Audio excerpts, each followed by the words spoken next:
You know, when it comes to being persuasive, something I learned early on during my advertising career is that the mind really is no match for the heart.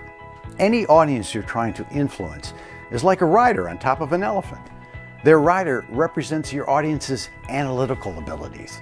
It's the part of your audience that listens critically to what you're talking about. Now, the elephant, on the other hand, is your audience's emotional state.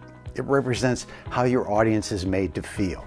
Now, consider that the rider and his elephant come to a fork in the road. And the rider gets out his map, analyzes the situation, and determines that turning right will get them to their destination a day earlier than planned. So he directs the elephant to turn right, but the elephant starts to turn left. You see, the elephant, he sees this lake over to the left, and the prospect of cooling off and feeling refreshed is far more enticing than the fastest route. Considering that the elephant has a 5-ton advantage over the rider, which way do you think they're going to go? But think about this in the context of a business meeting.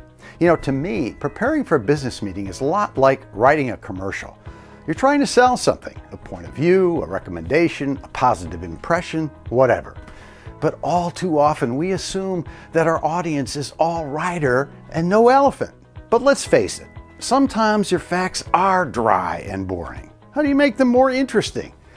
You know, when it comes to emotional response in a presentation, it's all facts, it's all data, it's all dry. You know, the reason they call bullet points is because they're deadly.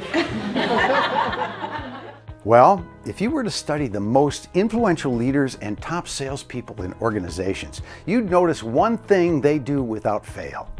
They wrap their facts in emotion.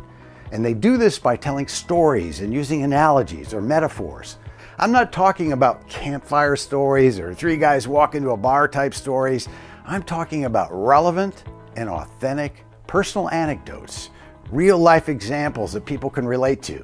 And they use these not so much to be entertaining, but to help drive home the points they want to make. That's what storytelling for leaders and storytelling for sales is really all about.